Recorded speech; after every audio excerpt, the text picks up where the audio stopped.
Let's take a look at some charts on Tezos.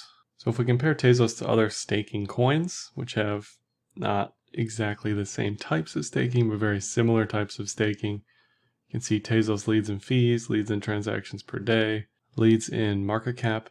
Now I excluded Tron's transactions per day because they're in the millions, and I'm not convinced that they're actually legitimate and or organic and or not goosed in some way.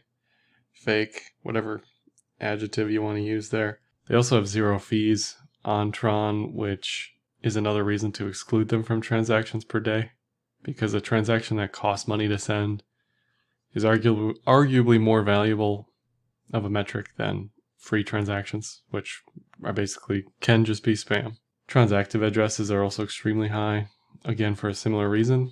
Just lots of random transactions, most likely, that you'd have to dig and see if they are legitimate and or equal to transactions on chains with fees, basically. You can see they're in the middle of the pack as far as GitHub commits and total daily transaction volume. Considerably less than Neo, which I'm not convinced is organic and or real in that metric. Tron, again, pops up at the high end. So realistically, Tezos-Decred probably have the highest legitimate daily transaction volume. Another thing to consider with Tezos is the amount of staking. So there's 80+% of the network being staked. So how much of this daily transaction volume is just staking rewards being churned around on the chain? Probably a significant amount. So if you compare that to another chain that doesn't have staking, is that economic utility activity as valuable on Tezos? I don't think so. So there's a lot of caveats when you look at all the coins across the board, because they're similar in many ways, but very different in the specific ways. And if we look at USD value on Tezos being staked, it's the highest among all coins. I think it's over 1.8 billion, something like that. Bigger than EOS, bigger than Tron, Dash, Atom, Algo. So it's kind of in its own ballpark as far as, other than EOS, as far as what's going on there. It's just mostly staking, not really much else going on.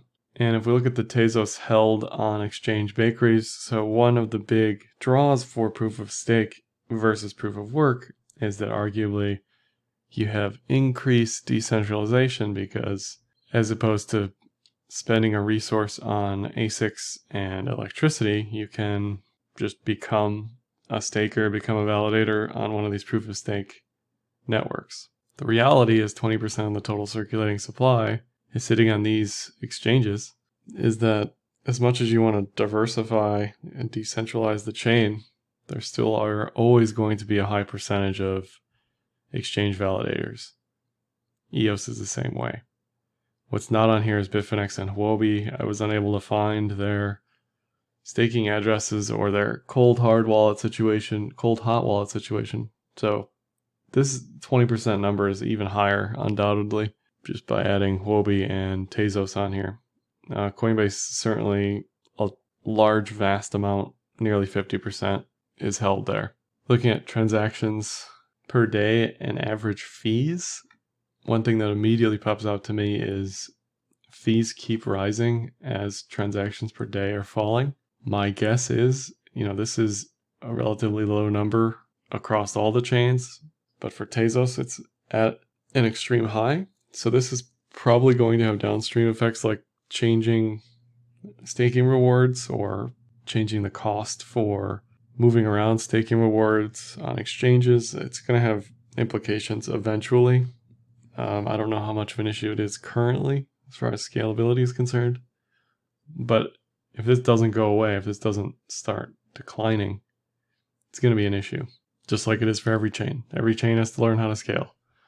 Put on those big boy pants and figure it out, usually through governance decisions. Looking at NVT, inverse metric of economic utility, versus market cap, and monthly active addresses, you can see that monthly active addresses continue to rise, still haven't eclipsed the distribution period for the token, but most of this is staking rewards related. So again, is this equal to a token that doesn't have staking? I don't think so. There are definitely a lot of people collecting interest essentially on Tezos and not doing much else with it. myself being one of them. Looking at NVT historically is at a low, which is what you want to see if you're bullish. But again, a lot of this economic utility, air quotes there, is related to staking reward churn and not necessarily actual, what I would consider, commerce or transfers between parties. Looking at Google Trends, definitely looks much different than many other coins in that there's clearly been a lot of press, a lot of grassroots search activity for Tezos over the past 7 months plus. Most coins basically they hit their all-time high in late to early 2017, 2018, and then are just flat, right? Tezos has had a massive uptick recently. It has upticks generally around all of the voting amendments, the governance decisions. There aren't any pending governance decisions currently. No new updates that I could find that are close to being voted on. Most of this is probably price related, the recent uptick in Google Trend activity. Looking at technicals, Bitfinex long short ratio, yearly pivots, VPVR, 50, 200 EMA here, volume, and RSI. So one thing that immediately popped out to me was the volume. Post 2020, it looks like there was a market maker or somebody, you can see periods, this is Kraken, you can see periods of volume that pop out, right? Like this period is above most of this period previously. This period past all-time highs clearly got somebody's attention, as it was just higher than all other previous periods in volume. All-time high in volume was on March 12th for this exchange, Kraken. So it's not necessarily actionable trade information. It just says the market activity has definitely picked up since January, February this year. I don't see any frank divergences on RSI, but what you don't ever want to see is price hitting this resistance area, which is also yearly pivot, which is also a VPVR around $3.